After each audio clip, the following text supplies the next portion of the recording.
Se instala la presente audiencia. Informe, señora secretaria, sobre el motivo de la audiencia, las notificaciones y la presencia de las partes en sala. Gracias, señora presidenta. Señor vocal, informe, señora presidenta, señora vocal, que dentro de la presente acción de amparo constitucional, todas las partes han sido legalmente notificadas, encontrándose en sala virtual el abogado y apoderado en representación de la presidenta ejecutiva de Impuestos Nacionales, así como también informar que se encuentra en sala virtual la tercera interesada, la señora acompañada de su abogada, así como también informar que no se encuentra en sala virtual las autoridades accionadas. En su condición de magistrado de la Sala Contenciosa y Contenciosa Administrativa del Tribunal Supremo de Justicia, que hasta el momento no me han hecho llegar ningún informe correspondiente. En cuanto informa a su autoridad, señora Presidenta y señor vocal. Se tiene presente el informe de la señora secretaria. Vamos a instalar el presente acto procesal. Como ya tienen conocimiento por el acto de admisión, las partes tendrán derecho a hacer uso de la palabra por un periodo de tiempo de 15 minutos, de tal manera que puedan modular y concentrar su exposición en los argumentos relativos al acto vulnerado y a los derechos fundamentales que se consideren vulnerados. Por otro lado, no va a haber dúplica ni réplica entendiendo el tratamiento de la audiencia virtual, toda vez que el tiempo es limitado. En ese entendido, si es necesario, el tribunal necesita alguna aclaración, se le otorgará un periodo de tiempo y se solicitará las aclaraciones respecto a la problemática planteada. Por otro lado, si tienen dificultades con la audición, es preferible que bajen la imagen de sus cámaras para que se pueda tener la posibilidad de que el audio sea nítido y lo más claro posible. También indicar a las partes que si tienen algún aparato electrónico o están conectados desde un segundo dispositivo, les rogamos que alejen ese dispositivo o en su defecto lo apaguen para que no se escuche un eco, que es el que podría escucharse en caso de tenerlo encendido. Vamos a dar inicio a este acto cediéndole el uso de la palabra a la parte accionante. Para que pueda fundamentar su solicitud, tiene la palabra la parte accionante.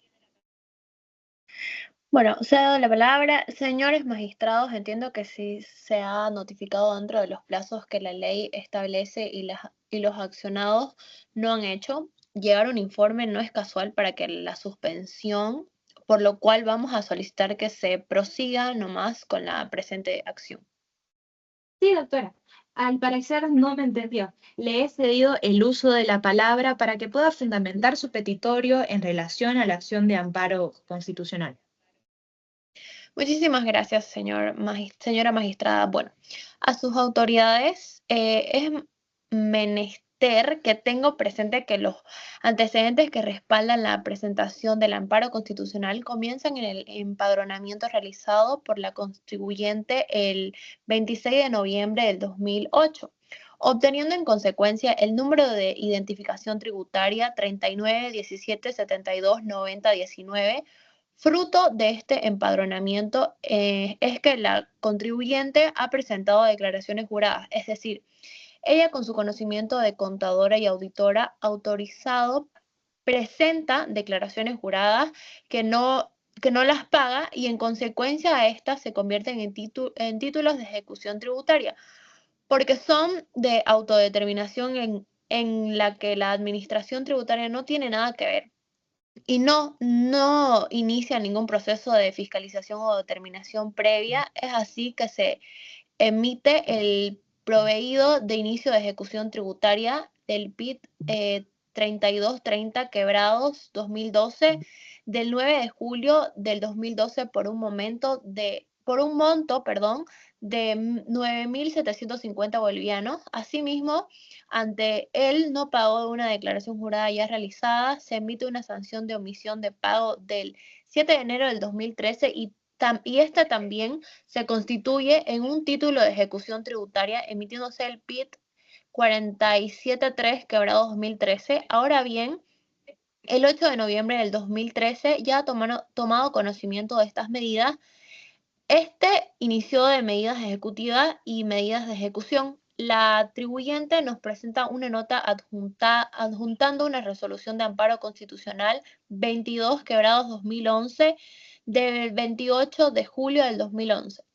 donde nos refiere el juzgador refiere que se le otorgue un NIT paralelo a este contribuyente, mientras tanto se sustentan las acciones legales para detectar a los responsables de la presunta suplantación. Refieren a esta resolución que no se puede afectar al NIT principal y que se mantendrán sus efectos, es decir, a efectos de que se delucida y se evidentemente ella obtuvo o no un NIT, provisionalmente se le otorgue un otro para una actividad distinta a la que se realice el primer NIT. Continuando con las actuaciones, la Administración Tributaria ante esa solicitud responde con un proveído el 997/2013 en el que se señala que no se puede anular la inscripción, toda vez que esta resolución de amparo no dispone esta medida y no dispone tampoco la suspensión de las acciones que se realizando la Administración Tributaria. No obstante, nosotros preocupados también por establecer la verdad, siendo que la Administración Tributaria no tiene ninguna legitimación activa, se apersona esta Administración Tributaria en fecha 24 de noviembre del 2011 y 24 de octubre del 2013. Al proceso penal que abre una apertura señalando de que estamos dispuestos a coyuntar en cuanto a requerimientos al Ministerio Público establezca cuánta información necesite de la Administración Tributaria. No obstante, el 13 de septiembre del 2013 se había emitido un auto que nosotros desconocíamos al momento de la persona, que es el auto 563/2013, a través del cual el juez dispuso la extinción del proceso penal, toda vez que la parte denunciante no había promovido las actuaciones que correspondan y no se tenían suficientes elementos para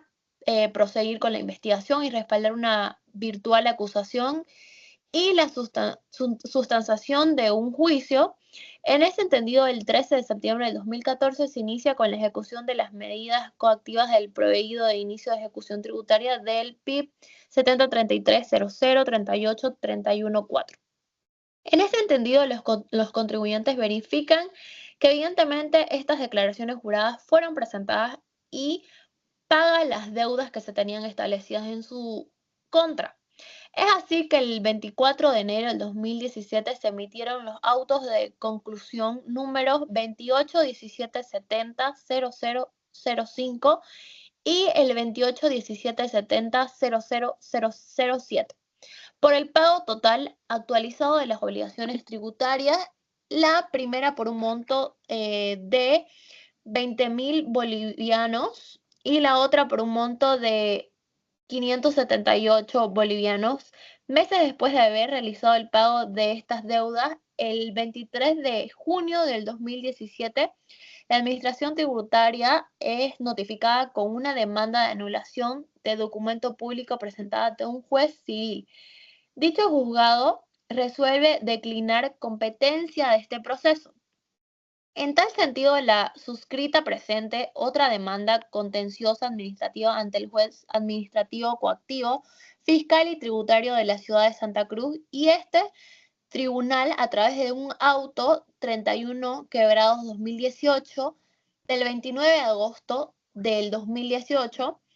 resuelve y rechaza y limite esta demanda.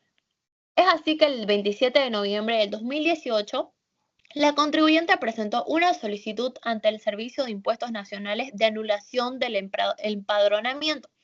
En ese sentido, la Administración Tributaria, a través de la Resolución Administrativa 2318700069 del 26 de diciembre del 2018, rechaza dicha solicitud en base a los argumentos que ahora vamos a exponer. Esa solicitud es impugnada en un recurso jerárquico por la contribuyente y es resuelta por presidencia ejecutiva de esta administración a través de la resolución jerárquica número 0119000010 del 19 del 2019, el cual confirma plenamente la resolución administrativa y asimismo realiza una fundamentación respecto a todos los antecedentes y solicitudes que estaban en el recurso jerárquico presentado. Ante esta resolución jerárquica, la contribuyente interpone una demanda contenciosa administrativa Sustanciada la misma, se emite la sentencia número 14 quebrados 2022 del 16 de marzo del 2022, a través de la cual se le conceda la demanda y en base a la ley ilegal e indebida fundamentación que ésta contiene. Es que nosotros presentamos el presente amparo constitucional. Ahora bien, el presente amparo constitucional está principalmente amparado en resguardo y proteger el derecho que tiene la administración tributaria al debido proceso, tomando en cuenta de que conforme a la amplia jurisprudencia constitucional, el debido proceso se constituye en una triple dimensión de derecho, garantía y principio. En consecuencia, es ampliamente tutelar por sus probidades a través de la presente acción en los componentes del debido proceso. Primero, nosotros hemos señalado que esta resolución carece de fundamentación. En cuanto a la falta de fundamentación, la jurisprudencia es amplia al referir las sentencias constitucionales. 87.1 quebrados 2010-R, 1365 quebrados 2005-R y 2227 quebrados 2010-R, que entre sus aspectos relevantes establece que una resolución debe realizar una fundamentación legal y citar las normas que sustentan la parte dispositiva de la resolución. En suma, se extingue una plena coherencia y concordancia entre la parte motivada y la parte dispositiva de un fallo, es decir, exige que el tribunal, en este caso el Tribunal Supremo, establezca de manera específica cuál es la norma que está aplicando, que está respaldando para su decisión y cuál es la interpretación que realiza de esa norma para el caso que nos ocupa, debido proceso vertiente de motivación y fundamentación. En el presente no existe ninguna norma que haya respaldado la ilegalidad decisión de anular un empadronamiento. No hay una norma específica que respalde la decisión a la cual han derivado este tribunal, toda vez que el Código Tributario es claro y específico al establecer que para que se deje sin efecto determinado NIT y todas las consecuencias que éste tiene que existir una casual de oposición o suspensión a las obligaciones tributarias conforme establece el artículo 109 del Código Tributario. Dicha norma es clara al establecer que la ejecución tributaria se suspenderá inmediatamente en los siguientes casos. La autorización de un plan de facilidad de pago que el presente no sucede, y si el sujeto pasivo tercero garantiza la deuda tributaria en la forma y condiciones que están previamente establecidas, tampoco ha sucedido y contra la ejecución fiscal solo serán admisibles las siguientes causales de oposición: cualquier forma de extinción de la deuda tributaria. En este caso es el pago, una resolución firme o sentencia con autoridad de cosa juzgada que declare la inexistencia de la deuda y la dación en pago conforme se disponga la reglamentación. Entendemos que el fundamento o el sustento presuntamente que establecen los contribuyentes para dejar sin efecto las obligaciones tributarias y el empadronamiento es que existe una resolución firme o sentencia con autoridad de cosa juzgada que declara la inexistencia de la deuda, pero ese aspecto no es verdadero. Siendo que no existe, hay una sentencia que ahora es casual del presente amparo, pero esta en ningún momento declara la inexistencia de la deuda. Simplemente señala que habría una presunta suplantación basada en una decisión de un dictamen pericial. Dictamen pericial que no fue de conocimiento de la administración tributaria para observar los puntos de pericia o para poder proponer un consultor técnico. En tal sentido, nosotros desconocemos cuál es el trabajo realizado por el perito, quienes habrían intervenido en caso de que hayan intervenido particularidades, pero no tienen por qué esta situación de particulares afectar a la administración tributaria, siendo que no se ha demostrado de ninguna manera que algunos servidores públicos de esta administración hayan tenido daño, han sido vinculados y menos que hayan sido impuestos o empleados investigados, acusados o sentenciados por haber cometido alguna falsedad. Entonces, en este aspecto no hay más una sentencia de cumplimiento del artículo 109 de la Ley 2492. En consecuencia, se mantienen vigentes todo el empadronamiento, todas las obligaciones tributarias que de ella conlleva. Por lo contrario, significa que se estaría condonando una obligación tributaria y este aspecto vulnera el principio de legalidad porque esta está con condonación que solo puede sugerir en virtud de una ley conforme establece el artículo 6 de la ley 2492, no así mediante un examen pericial que no sustenta aquello. Asimismo, los contribuyentes hacen referente en la respuesta a la acción de que esa sentencia ya estaría firme y esa sentencia de la hora impugnada, la resolución 14 daría aplicación a la resolución normativa de directorio que emitió la Administración Tributaria y la 10-18-14, sin considerar que esta sentencia no podría ser aplicada porque no cumple con las condiciones, es decir, no establece una suplantación de identidad. Esta resolución fue realizada o incorporada por la Administración Tributaria a tiempo de establecer que evidentemente había personas que venían con una sentencia penal condenatoria, ejecutoriada o lo cual respaldan que han habido una suplantación. Se ha identificado una persona que les ha suplantado la identidad y es por eso que las personas inscritas no deberían responder frente a los hechos generadores que evidentemente sí han existido, pero en este caso no tenemos más que un informe pericial que ha sido de desconocimiento en la elaboración por parte de la Administración Tributaria. Entonces, no hay ninguna sentencia que establezca una suplantación de identidad, solamente una sentencia que nosotros ahora observamos que establece una presunta nulidad de actuados. No sabemos en qué se ampara aquello y también la resolución normativa de directorio del Servicio de Impuestos Nacionales. Para ser aplicable, se dice que se debe identificar el presunto responsable de esta suplantación. Para el caso que nos ocupa, nunca se identificó ninguna persona por negligencia de la demanda penal, la denuncia en ese momento y ahora el contribuyente no realizó las gestiones, no pidió el requerimiento de la Administración Tributaria para que establezca quiénes eran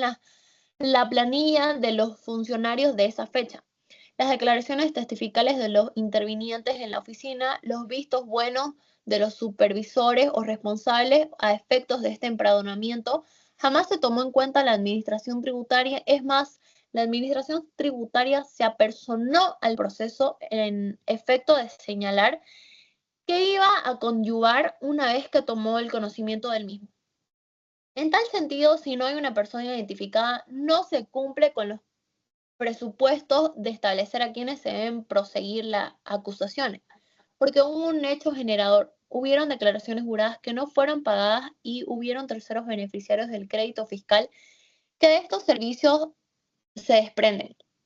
En tal sentido, frente a toda esta situación jurídica realizada, tiene a alguien responsable, si es que no fuera el contribuyente, una tercera persona que responde frente a las obligaciones tributarias que se han realizado para el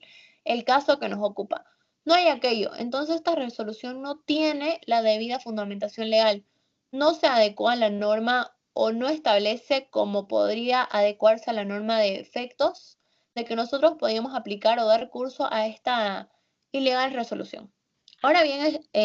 también hemos establecido que las sentencias constitucionales brindan a la Administración Tributaria a efectos de que los fallos tengan una debida motivación. Los hechos tienen que establecer los hechos. En este caso, no hacen ninguna fundamentación ni legal ni una valoración respecto a los hechos probados. Existe una inscripción. La inscripción no tiene una sentencia o algo que respalde que no haya existido. Hay una inscripción y esta respalda que todos los documentos han sido de conocimiento en el proceso de la demanda contencioso administrativa. Han habido una dosificación de facturas. En los documentos que emparejamos hay el trámite de autorización de dosificación y han habido una declaración por parte de los comprobadores. Los que se han beneficiado de los servicios que han presentado este NID han presentado su declaración jurada ante la Administración Tributaria y se han beneficiado con el crédito fiscal. Han habido una declaración jurada presentada por los contribuyentes que es una autodeterminación. Sin ella, señala que nunca se ha notificado porque con su conocimiento contable sabe que una declaración jurada se constituye en un título de ejecución tributaria que habilita las medidas coactivas de manera inmediata y no necesita notificación previa. Y finalmente ha habido un pago por parte del contribuyente, que el pago es la extinción de la obligación tributaria y por excelencia es la aceptación expresa de la misma, que es la situación que ahora pretende negar y que el tribunal no ha fundamentado. No ha valorado estos hechos que han sido de conocimiento y que se encuentran en ciertas varias posibilidades en antecedentes de la resolución, pero no en la parte dispositiva de la misma. En consecuencia, también nosotros hemos establecido que se ha vulnerado el derecho al debido proceso en su elemento de falta de congruencia, tanto externa como interna. Estos procedentes deben ser aplicados en virtud de las sentencias constitucionales 1302 quebrados 2015-S2 y el 1083 quebrados 2014 y el 1362 quebrados 2015-S2, entre muchas otras cuya parte resaltante de estas sentencias establece que el principio de congruencia externa se ha referido a la plena correspondencia o coincidencia entre el planeamiento de las partes demandadas, respuestas e impugnación y resolución y los resueltos por las autoridades. En definitiva, es una prohibición al juzgador de considerar aspectos ajenos a la controversia, limitando su consideración a cuestionamientos únicamente deducidos por las partes y las congruencias internas, que es referido a que si la resolución es comprendida con una unidad congruente, ella debe cuidar un hilo conductor que le dote de orden y racionalidad desde la parte considerativa de los hechos y la identificación de los agravios y la valoración de los mismos, la interpretación de las normas y los efectos de las partes dispositivas. Es decir, se pretende evitar que una misma resolución no exista consideraciones contradictorias entre sí o con el punto de una misma decisión. En ese sentido, en cuanto a la falta de congruencia externa, el Tribunal Supremo debe responder a todas las pretensiones de las partes. ¿Cuáles son esas pretensiones? La Administración Tributaria pidió se declare improbada la demanda ante la aceptación expresa de la obligación tributaria y el pago íntegro de la misma. Es decir, se pronuncia respecto a la aplicación del artículo 51 de la Ley 2492. Se refiere que el pago es la extinción de la obligación tributaria y también en segunda parte la contribuyente pidió en su recurso jerárquico la nulidad del empadronamiento y la revocatoria de la resolución jerárquica. Sin embargo, la sentencia de manera contradictoria dispuso a dejar sin efecto actos extra petita, que es el proveído de respuestas a la administración tributaria y la resolución administrativa, es decir, subsanó oficialmente defectos en la pretencia de las partes, realizando un fallo ultra petita. Esta situación vulneraba el principio de igualdad y de partes, el derecho de igualdad de partes y el derecho a la defensa. Porque frente a dos pretensiones similares, una omite su valoración y la otra la valora y le da aceptación como si fuese cosa válida, sin establecer una igualdad entre ambas pretensiones. En cuanto a la incongruencia interna, no es que el pago haya sido desconocido por el tribunal que emitió dicha resolución. Es más, esta sentencia en la parte de los antecedentes se pronuncia respecto al auto de conclusión número 281770000005 del 2017 del 24 de enero, señalando que hubo un pago y que conoció los antecedentes que respaldaron el mismo. Sin embargo, solamente lo hace de forma referencial en los antecedentes y no ingresa al análisis de su parte considerativa ni en su parte dispositiva. Es decir, no hay hilo conductor entre los antecedentes, el análisis y la disposición, toda vez en la parte. Señora Presidente, la palabra. Llevamos 25 minutos y el abogado sigue explicando antecedentes. No es así, señor magistrado. Por favor, le pido que modere esta situación y no me corte. Ya voy a terminar. En la parte 22 de la parte considerativa, señala dicho auto de que corresponde en consecuencia esta instancia a subsanar este reclamo y emitir una sentencia que subsane esta situación que dispone la nulidad de obrados, pero incongruentemente en la parte de análisis dispone de dejar sin efecto a las actuaciones de la administración tributaria. Es decir, realizan un análisis en cuanto a la nulidad, pero en la parte considerativa refieren a la revocación. Es una incongruencia internamente clara. Doctora, usted tenía, de acuerdo al auto de apertura de la audiencia de acción de amparo, 15 minutos para hacerse uso de la palabra. Ya va como 40 minutos haciendo uso de ella. Le voy a rogar, por favor, en 3 minutos pueda concluir su elocución, abocándose al hecho generador de la vulneración y a los derechos fundamentales vulnerados. Para ser más concreta, este no es un tribunal de casación, el tribunal de recursos jerárquicos, sino un tribunal de acción de amparo constitucional. Perfecto, señora presidenta. Continúo. Finalmente, incurre también en la irracional valoración de la prueba, como usted acaba de señalar. El Tribunal Constitucional no ingresa en establecer la valoración de la prueba a menos de que sea irracional u omisiva, es decir, de que la consecuencia del análisis sea totalmente contradictoria a la verdad material y a la sana crítica. En tal sentido, el único sustento que no es ni normativo, pero es fáctico de la sentencia es de que ellos, a través de un dictamen pericial, que es el 56/2010 del 21 de abril del 2010, se habría establecido que había una suplantación de identidad sin establecer u omitiendo establecer los artículos 39, 124, 125, 126, 357 y 360 del Código de Procedimiento Penal. Es decir, la garantía de presunción de inocencia que tiene cualquier sindicato. Es decir, aquí ya frente a una simple dictamen pericial que ni siquiera es claro al establecer, ya establece de que hay una suplantación y ya perjudican a la administración tributaria sin respetar un debido proceso, sin haber acudido a una consecuencia a un juicio oral público y contradictorio, y siendo de que este dictamen pericial en ningún aspecto puede constituirse en un acto que suspenda u oponga a la ejecución tributaria y finalmente no se ha aplicado objetivamente la ley, porque la ley 2492 establece claramente que sus artículos 22 y 23 que el sujeto pasivo inscrito es el titular y es responsable de la obligación y que todos sus actos son válidos y si hubiera algún exceso por parte de los particulares, él tiene la garantía de repartir contra estos terceros, pero esta situación no puede afectar a la administración tributaria, conforme establece el artículo 13 de la ley 2492.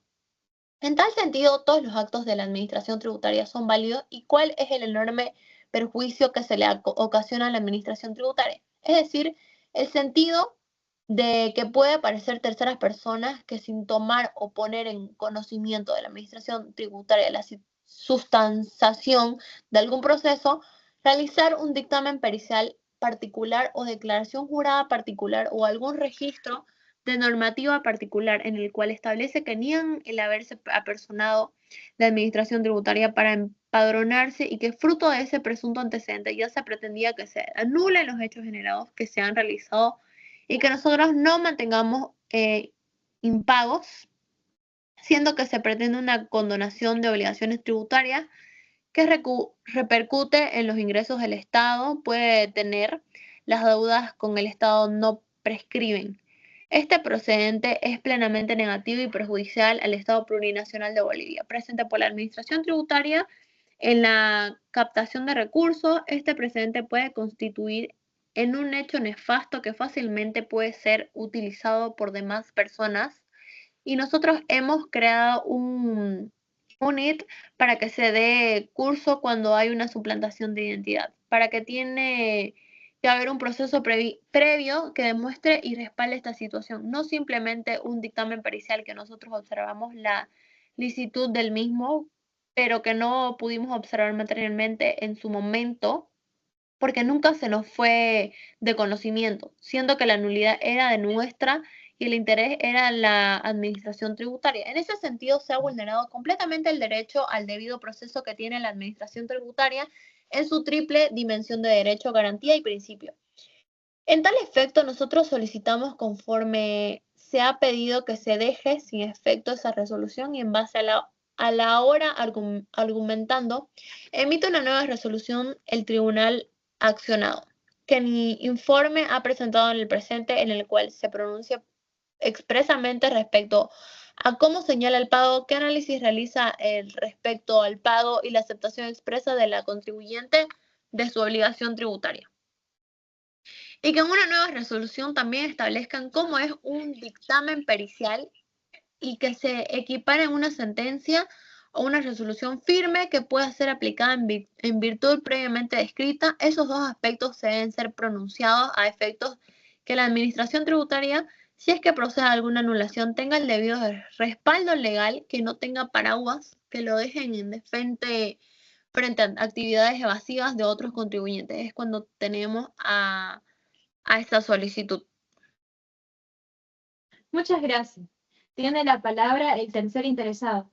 Señora secretaria, ¿nos ayuda, por favor, el nombre del tercer interesado? Sí, señora presidente, representada por el doctor Nicolás Bleichner. Tiene la palabra. Gracias. Primeramente, quisiera manifestar que realmente no logramos comprender cuál es la motivación del Servicio de Impuestos Nacionales para continuar dejando en absoluto estado de desesperación y defensión que manifiesta la administrada. No es posible que después de tanto tiempo de procesos penales, civiles, administrativos, son 13 años que la contribuyente viene peregrinando, mi patrocinada, vulnerándose flagrantemente su derecho constitucional al debido proceso en su vertiente del plazo razonable, ampliamente protegido por la jurisprudencia del Tribunal Constitucional Plurinacional en sentencias como la sentencia 0110/2012. Es comprensible que luego de haber obtenido esta sentencia, pregunte ahora en el servicio de impuestos en base a qué normativa va a dejar de baja este NIT a través de esa sentencia. Es pretender eso desconocer un fallo emitido por un Tribunal de Justicia Supremo de nuestro país, vulnerando el principio de seguridad jurídica establecido en el artículo 178, numeral 1 de la Constitución Política del Estado. No hace falta ser estudiado en Derecho para darse cuenta que el respaldo para dar curso a la solicitud que se ha hecho mi patrocinada por más de 10 años es precisamente lo que ha resuelto la sentencia número 14, la cual goza de la calidad de cosa formal y material, adquiriendo un carácter inmutable y de obligatorio cumplimiento, tal y como la señala la sentencia 0392/2013. Dicho fallo ha dispuesto de forma expresa dar de baja el NIT y el empadronamiento realizado por personas inescrupulosas que tanto daño le han ocasionado. Habiendo aperturado un NIT en nombre de ella, simplemente en este caso tiene que dar cumplimiento a dicho fallo y dejar de violentar los derechos constitucionales sin fundamento y sin respaldo alguno frente a esta solicitud de tutela. ¿Es un tal descontrol o la aberración del demandante en este caso, que también pretende desconocer las propias normas internas, puesto que hemos llegado a un proceso contencioso administrativo con esta sentencia número 14, producto de un sinfín de procesos que me permito mencionar de manera muy puntual? Y no es que quiera reiterar los antecedentes, pero los antecedentes de la parte demandante accionante han sido relatados de manera tergiversada. Lo digo porque puntualmente me refiero a que en el 2010 mi patrocinada pretendía aperturar su NIT para poder facturar su servicio y cumplir con las normas tributarias. Resulta que se le informa que alguna otra persona apertura un NIT con su número de carnet de identidad, como si ella fuera titular de una empresa unipersonal de materiales de construcción, siendo que ella es contadora pública. Se identificó que los documentos utilizados en ese momento de la apertura de NIT fueron falsificados, configurándose una flagrante suplantación de identidad que anula el consentimiento de origen como elemento esencial de cualquier acto jurídico. Supuestamente, en nombre de la señora administrada, alguien aperturó, falsificó firma y suplantó su persona en complicidad con un entorno que, como todos conocemos por la prensa desde hace muchos años, afectó a muchas personas en esta misma situación. Impuestos conoce esta situación desde hace 13 años, porque la señora administrada ha peregrinado infinidad de veces hablando con todas las autoridades de impuestos, haciendo conocer que esto obviamente tenía que haber sido con complicidad de funcionarios, porque solo una persona con su huella digital, con su foto, con la firma verdadera y su carnet de identidad puede aperturar un número de NIT. Es así que, al no encontrar apoyo ni investigación de parte de Impuestos Nacionales, en junio del 2010 la señora administrada acude al juzgado primero de institución cautelar y este juzgado ordena mediante un auto al gerente distrital de impuestos a dar de baja el número de identificación tributaria. Impuestos da respuesta a este auto indicando caprichosamente que el artículo 546 del Código Civil establece que la nulidad de un documento puede ser pronunciada judicialmente en la vía ciudadana y no dar curso a esta solicitud de baja de NIT instruida por el juzgado primero de instrucción cautelar. Es así que en el 2017 la señora administrada acude a la jurisdicción civil interponiendo una demanda de anulación de un documento público que cayó en ese momento en el juzgado público octavo. La petición era que por falta del consentimiento en la Constitución y en la celebración de la apertura de NIT, y al haberse falsificado la firma de la señora en los formularios de empadronamiento, se solicita esta anulación de este documento público, que era tanto el empadronamiento como la dosificación de facturas. Dicha demanda civil fue respondida por el Servicio de Impuestos Nacionales, quienes opusieron una excepción previa de incompetencia. Esta excepción fue resuelta por el juez civil declarándola aprobada en razón de materia, porque el Servicio de Impuestos Nacionales indicaba que su propio memorial que una autoridad civil no podía conceder competencias de la vía administrativa tributaria. Por lo tanto, la juez civil se ve en la obligación de declararse incompetente, declina competencia y deriva dicho expediente al juez administrativo tributario segundo en el año 2018. Dicha autoridad, al conocer esta demanda de anulación de documento público, emite un auto interlocutorio indicando que él consideraba que era la juez civil incompetente y no él, porque no estaba dentro de sus atribuciones específicas. Al existir estas dos posiciones, se suscita un conflicto de competencia que fue llevado a la sala plena y luego a través de la sala contenciosa administrativa del Tribunal Departamental se emite un auto interlocutorio que rechaza y elimine la demanda interpuesta por la señora administrada. Los vocales instruyen que la parte actora debería acudir a la vía administrativa a efectos de cumplir con los trámites en sede administrativa, siguiendo la Ley de Procedimiento Administrativo, la Ley 2341, violentando indirectamente el derecho a la tutela judicial efectiva por este constante rechazo de competencia. Es ahí, llegamos nuevamente a acudir al Servicio de Impuestos Nacionales en el 2018 solicitando que se anule el empadronamiento y esa dosificación de facturas falsas. Dicha solicitud fue rechazada por el Servicio de Impuestos a través de una resolución administrativa. Luego, continuamos con un recurso de revocatoria que tuvo respuesta con un proveído negando él mismo, y luego acudimos a un recurso jerárquico que ratificó todo lo indicado por el Servicio de Impuestos. Es así que en el 2019, al haber concluido y agotado la vía administrativa, acudimos ante el Tribunal Supremo de Justicia a través de una demanda contencioso administrativa, exponiendo todas las situaciones donde la señora administrada se había visto con sus derechos conculcados por un empadronamiento fraudulento. Por lo tanto, en esta demanda ya conocemos que se emite la sentencia número 14, la cual da una respuesta exacta a la petición de la señora administrada. No hay una resolución que sea ultra petita, pues deja sin efecto la resolución del recurso jerárquico, el proveído y la resolución administrativa, e instruye taxativamente al Servicio de Impuestos que anule el empadronamiento con el que se obtuvo ese NIT falso. Luego de esta sentencia, el Servicio de Impuestos Nacionales presenta un memorial de complementación y enmienda que astutamente no ha mencionado dentro de sus antecedentes en este amparo. Esta solicitud de complementación y enmienda fue rechazada por el Tribunal Supremo por haber sido presentada de forma extemporánea, operándose el principio de preclusión, que extingue las facultades procesales cuando no se ejercen en el tiempo previsto por la ley. Luego de este rechazo, el Servicio de Impuestos insiste nuevamente mediante un recurso de reposición, el mismo que igualmente la Sala Contenciosa del Tribunal Supremo declara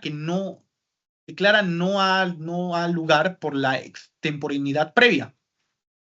Mi patrocinada se ve afectada en su derecho de manera reiterada. En agosto y septiembre se ha solicitado el Servicio de Impuestos que dé cumplimiento a esta sentencia y ellos en reiteradas oportunidades nos han respondido evasivamente que todavía cuentan con instancias legales habilitadas para cuestionar dicha sentencia. Señores vocales, me permito ya en la parte final de mi intervención indicar que hay flagrante incumplimiento de parte del Servicio de Impuestos Nacionales en los requisitos de admisibilidad de la presente acción. Al haber dejado precluir su derecho de aclaración y enmienda por pura negligencia de la propia administración, está incumpliendo de forma directa el principio de subsidiariedad previsto por la acción de amparo constitucional en el artículo 54, numeral 1 del Código de Procedimiento Constitucional. La doctrina constitucional expresada en la sentencia 0249/2012 determina que la jurisdicción constitucional no es una vía alternativa ni una tercera instancia para subsanar errores, descuidos o plazos vencidos de las partes ordinarias. Pretender utilizar esta acción de amparo como una segunda oportunidad para debatir que lo dejaron vencer en la vía ordinaria hace que la demanda sea manifestantemente improcedente, motivo por el cual nosotros solicitamos que se deniegue la tutela solicitada.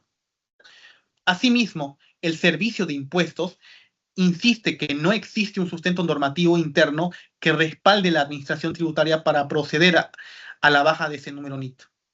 Este argumento cae por su propio peso, ya que este peregrinar de 13 años deriva únicamente en la obligación de que el Servicio de Impuestos Nacionales aplique su propia normativa interna, específicamente la resolución normativa de directorio número 10.0001814, emitida por el propio presidente de Impuestos Nacionales, que textualmente indica: extraordinariamente cuando por resolución firme o sentencia con autoridad de cosa juzgada, se establezca la suplantación de identidad de persona que afecten los datos registrados en el Padrón Nacional de Constituyente. La gerencia distrital o GRACO correspondiente deberá realizar la modificación de datos de registro. La norma interna del SIN habla textualmente de una resolución o sentencia con autoridad de cosa juzgada. No exige que surja exclusivamente de un proceso penal. La sentencia número 14 del Tribunal Supremo es absolutamente válida, firme y vinculante para responder a la suplantación ocurrida. Contamos con el requisito exacto establecido por la Administración Tributaria, plasmado en dicha resolución normativa de directorio y respaldado por la calidad de cosa juzgada. Por lo señalado, solicitamos a sus autoridades denegar la tutela solicitada por parte del accionante y continuar al cumplimiento inmediato del fallo supremo. Doctor, vaya concluyendo con su exposición, por favor. Estoy a 30 segundos, doctor. Debemos resaltar que de verdad que no es el SIN el que se ve con sus derechos violentados, es la señora administrada Contreras, que sistemáticamente se han violentado sus derechos constitucionales. Primero, con la aplicación de medidas coactivas, con el congelamiento de sus cuentas sobre deuda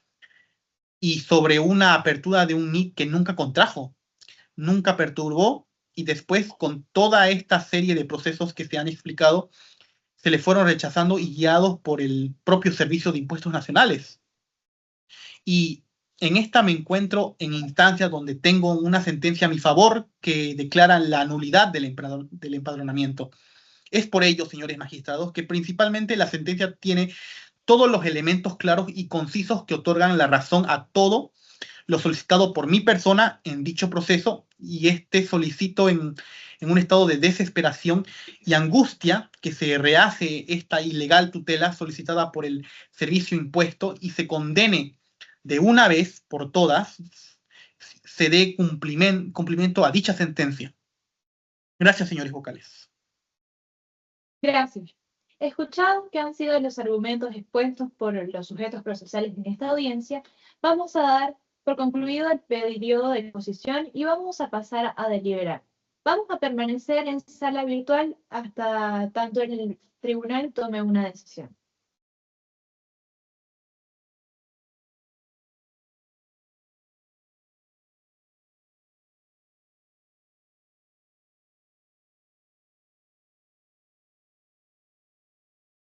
Muchas gracias. El tribunal, luego de haber deliberado respecto a las problemáticas planteadas por el Servicio de Impuestos Nacionales en contra del Tribunal Supremo de Justicia de los Magistrados,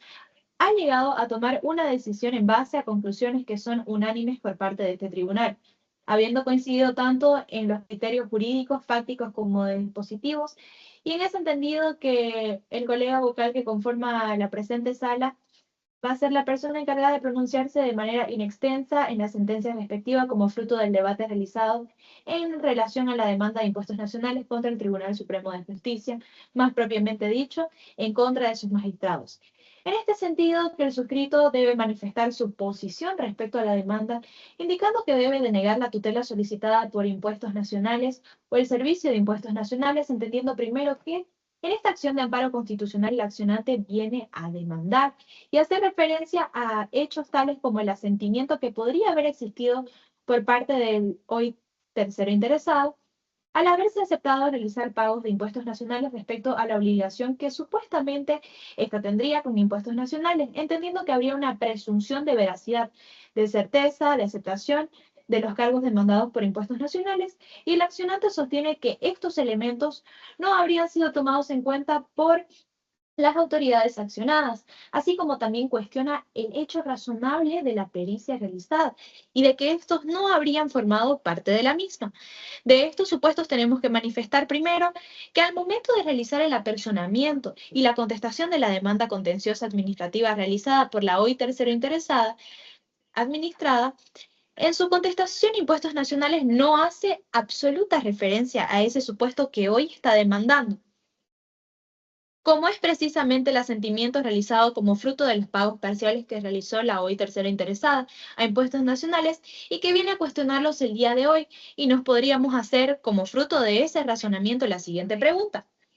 Si en un inicio podríamos decir que, si bien es cierto, no lo hace Impuestos Nacionales, pero sí lo hace la Regional 1 del Departamento de Santa Cruz, pero si ese fuese el razonamiento, la pregunta también tendría que saltar en otra pregunta, que es el hecho de decir, si la sucursal 1 de la región de Santa Cruz es lo mismo que Impuestos Nacionales, ¿cuál es la razón de ser de que tanto la sucursal 1 de Impuestos Nacionales Regionales de Santa Cruz, Impuestos Nacionales o el Servicio de Impuestos Nacionales hayan realizado ambos una contestación de manera indistinta? Y si ese razonamiento también seguiría siendo el mismo, de que son una sola institución, ¿cuál es la razón entonces de que Impuestos Nacionales tenga que interponer la acción de amparo constitucional, demandar sobre supuestos que no fueron cuestionados por este al momento de realizar su contestación, pero que además, dicho sea de paso, después de haber sido observada la demanda de acción de amparo, entrega un poder de representación a la Distrital 1 de Santa Cruz?